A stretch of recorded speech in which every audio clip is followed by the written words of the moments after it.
we kind of talked before the series started about the vast difference in the style of play that Dallas has to Denver. Mm-hmm. Do you think there were some adjustments that were going on last night, just kind of learning a new opponent, or how do you see that playing? Yeah, when you play a team 7 times in a span of 2 weeks, I think you do get a little adjusted to them. So I think we got to flip the switch to guys like this Dallas team has. PJ was playing at a very high level. Kyrie and Luka, obviously two very good scorers in our league and very crafty and have a lot of game to them. So we just got to make that adjustment. And it's a lot different style than Jokic coming at you or Jokic being super effective. So just flip that switch. They also seem really active on the glass, just with a lot of athletes there. Like, what kind of adjustments can you make just to kind of reassert your size and use that to an advantage? Yeah, again, it's a lot different than Nikola leaning on you for the offensive glass than guys who are going to out-jump you. Derrick Jones Jr., Lively, Gafford, they're all really good athletes. So we got to put a body on those guys. Their guards do a really good job of crashing. So, our guards got to be a little more focused on, getting a body on their guys coming from the perimeter. Do you feel pretty good about kind of the offense that was there for you and the opportunities that are going to be there for you in the series, do you think? Yeah, I mean, it's a little different from Denver. I think Denver was on the ball and, going over screens. These guys are going to go under and play a little soft on me, so I think I can be a little bit effective. Kyle, with Kyrie and Luka, Ant was talking about, Carl was talking about after the game, there was a fatigue factor. Mm-hmm. Going into that game last night. With more energy for game 2, what will that do against Kyrie? Yeah, that fatigue can't be a factor at this point of the season. I think after the film session we had and losing game 1, we'll have a lot more energy and juice game 2. What are things that you could share, specifics that you'd like to see more against Kyrie and Luka in the pick and roll? I think we left it to Jaden too much, or Rudy, or one man. I think it's a whole team effort when you're playing against two skillfully offensive guys like that. So, guys got to be in gaps. It's going to take 5 of us to guard them. Just got to be a little bit more attentive. So not defending it with 2 anymore? No, that's the case as well. But we got to present ourselves. A lot of Kai's buckets were in transition, and in transition, I don't think we want to stay home or anything like that. We got to be able to show them a crowd and present ourselves and make it tougher.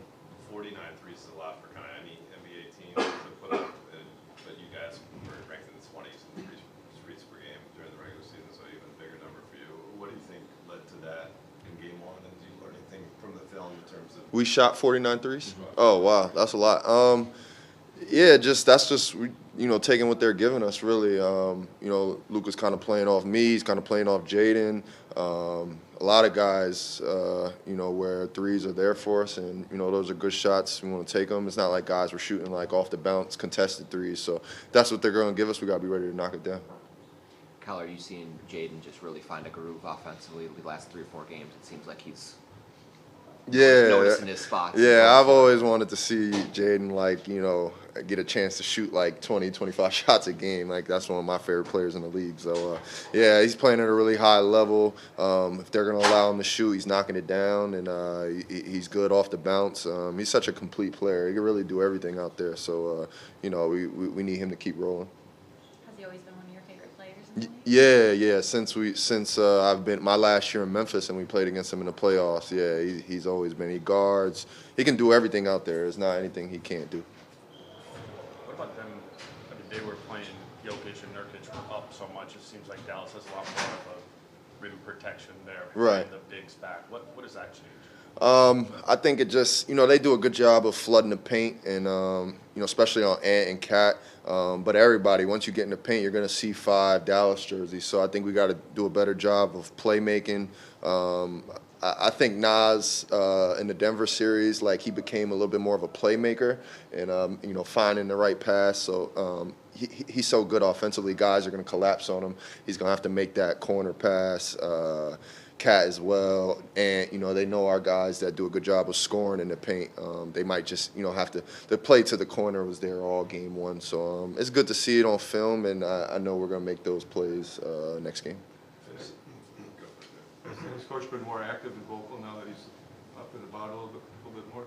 Yeah, he's I think he's more active and vocal from behind the bench, really. Like he's pretty intense right now. I like that though. You can hear him back there? Yeah, for sure, for sure, for sure. You said last night that you felt like the end of quarter situations certainly affected you in game one. And Yeah. there was other times in the playoffs where it's come up. Yeah. Is there a collective recognition of that now? And how do you, I guess, try to fix it without getting your heads about it happening again? Yeah, just being more conscious of it, really. We watched it just now on film. We have to be better at closing quarters, 2-for-1 situations, 3-for-2 situations if we could get them, not turning the ball over, not giving up easy buckets at the end, and then playing to the whistle, really. I think it was at Phoenix. Was it? No, last Denver series where Jamal hit the, 50-footer, and that was huge. We just got to be conscious of it and execute, really. Cal, do you like how, I guess, you guys seem to kept their three-point attempts down? I mean, they're a prolific three-point shooter, and they took 25 of them.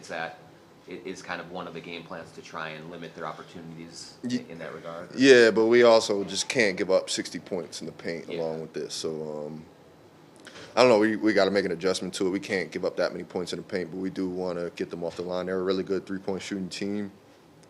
Just got to take care of the other ends.